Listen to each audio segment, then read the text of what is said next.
veku. Ovdje se narod zaklinjao na vernost moskovskom knezu. U njemu su se hirotonisali mitropoliti i patrijarsi. Ovdje su se venčavali, miropomazivali i rukopolagali se na carstvo sve rusijski gospodari.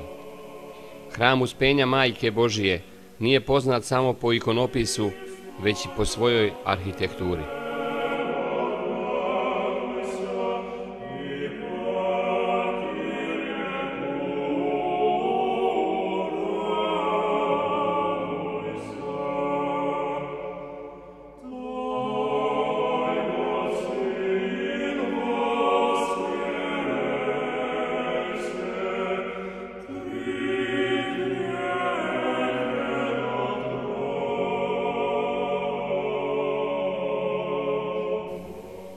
Imena 3 hrama Sabornog trga, Arhangelski, Blagoveštenski i Uspenski, govore nam o stvaralaštvu neimara, ikone Uspenja Božije Majke. Za prijem stranih diplomata ili proslava bila je napravljena velika granitna palata. Ovdje su se monarsi veselili, igrali na svadbama, a nekad se sastajala i državna duma. Samo preko pomazanika Božijeg daruje se blagodat Božja narodu za čistotu življenja. Zvonik Ivana Velikog, glavno zvono u Rusiji, sa koga su počinjala i završavala se sva praznična zvona Moskve. Kako je zvonik bio osveštan u čast prepodobnog Jovana Lestvičnika, to se on javlja svedokom velikog duhovnog uspinjanja na nebo. Zvonik je postao mjestom gdje su donošena zvona iz svih ruskih gradova, Rostova, Smolenska, Pskova, Novgoroda. Ovdje su se sjedinili u jedno opšte rusko zvono. Zvonik Ivana Velikog podoban je hramu pod otvorenim nebom na Sabornom trgu.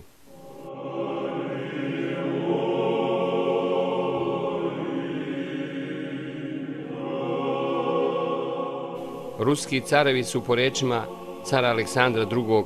Smatrali da ukoliko je Kremlj oltar Rusije, onda je čitava Rusija hram.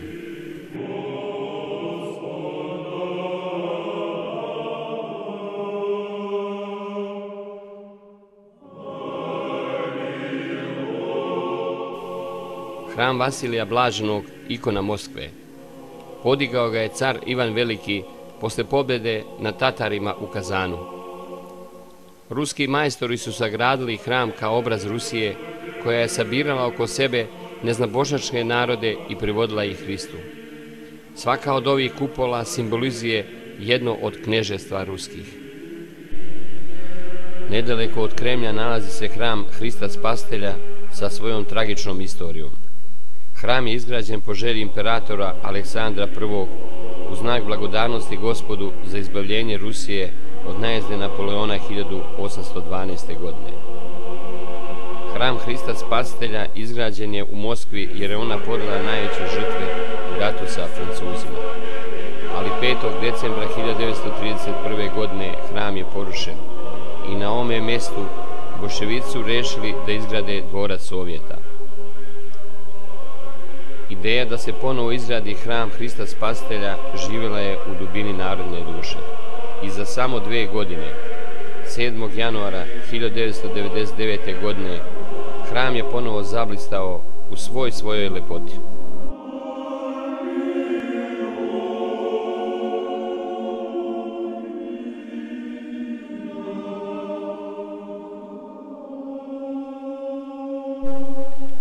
Novodevički manastir je jedan od lepših manastira iz samog početka 16.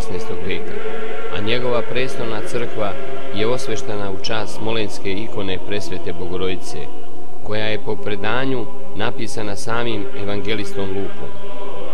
Ikona je došla u Rusiju sa Svete gore 1106.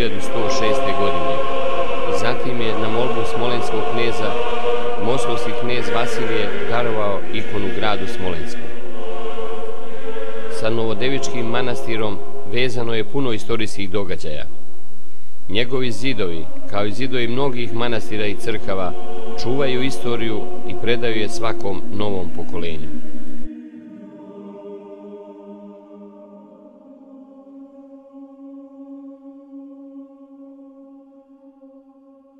Crkve Hristove pohvalo velika, grada Moskve tvrđavo neoboriva, države Ruske božansko utvrđenje. Ovako se u svojim molitvama obraća Ruska crkva svetom blagovernom knezu Danilu i smatra ga za utemeljitelja i nebeskog pokrovitelja ne samo grada Moskve, već i čitave ruske države. I zaista je tako. Naime, knez Danilo je položio temelj buduće velike Moskve, oko koje se objedinila čitava ruska zemlja, što je bio početak izgradnje jedinstvene ruske države. Gospod je odabrao kneza Danila da bude rodonačelnik dinastije velikih kneževa moskovskih, a kasnije i careva ruskih. Sveti knez Danilo čistotom svoga života, izgradnjom crkava i monaškog bratstva na mnoge vekove unaprijed opredelio i duhovni smisao buduće države Ruske, da bude čuvar svete pravoslavne vere.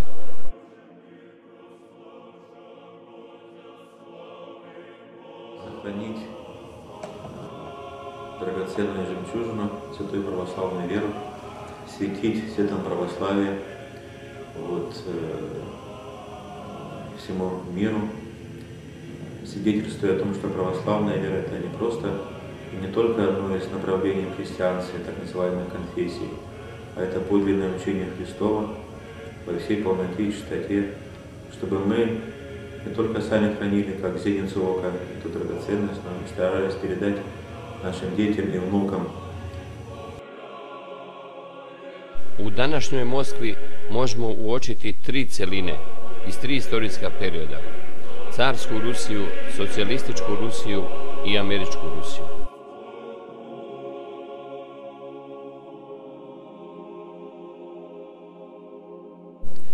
Pre 20 godina još se govorilo i pisalo o tome da je stolica Rusije Moskva unikalni spomenik drevne ruske arhitekture, u kojem je dragocjeno sve: široki bulevari i trgovi, ansambli Kremlja, manastiri i crkve. I sve to zajedno čini osnovnu kompoziciju grada. Nažalost, drevni moskovski Kremlj, crkve, manastiri danas se okružuju duhovnom gusobom, kazinima, diskotekama, restoranima i što je najgore vulgarnom reklamom koju krase nemoralne poruke i vulgaran jezik. Но это наши все надежды на грядущего царя, потому что метастазы проникли во все поры общества российского. Оно далеко от идеала. Мы лидируем по многим печальным показателям.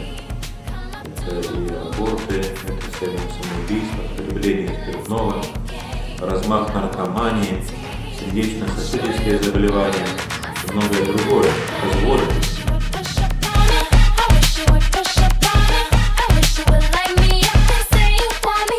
Proces globalizacije uveliko je zahvatio prestolnicu Rusije Moskvu.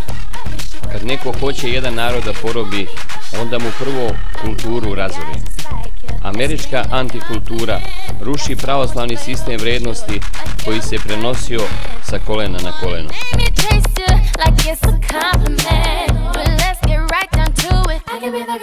Много в то же время здоровых сил. Здесь есть организации патриотические, православные, они немногочисленные. Тем не менее, голос их слышен и в СМИ, и по интернету. Это русский вестник редакции, это Союз православных братств, Союз православных храбиносов, Русский общенациональный союз, Союз русского народа, можно еще перечислять. Они как могут борются в обстановке, когда нарастают репрессии в отношении русских патриотов, и статья об экстремизме вовсю действует. Недавно осудили руководителя Амурского отделения Союза русского народа. Еще пострадали ряд других видных деятелей патриотического движения. И эта статья ужесточается. Так что очень много тревожного, но мы не должны опускать руки до последнего. последнего бороться.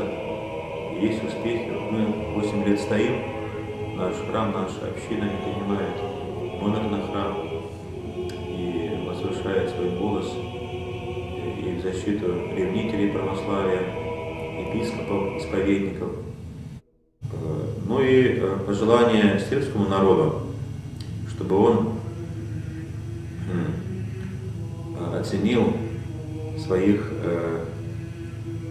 видных патриотов, которые действительно ратуют за его интересы,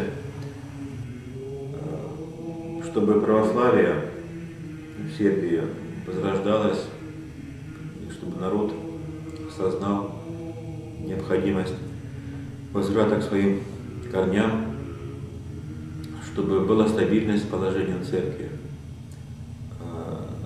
чтобы те либеральные, экуменические, модернистские веяния, чтобы они бы не размыли стержень православия, чтобы соль не потеряла свою силу. Вот. Поэтому нам необходимо тех, кого называют фундаменталистами, а это слово ласкает мой слух как нечто твердое, определенное, строгое, чтобы мы объединялись, помогали друг другу, защищая наши общие идеалы. Hrišćanstvo je temelj na kom je izgrađena Moskva. Ono je pre svega unutrašnji život, život duhovni. A kada je tako, onda se i sadašnji život preobražava po istinitom obećanju Hristovom. Tražite pre svega carstvo Božije i pravdu njegovu, a sve drugo će vam se dodati. 6 vekova istorije Moskve to najbolje svedoče.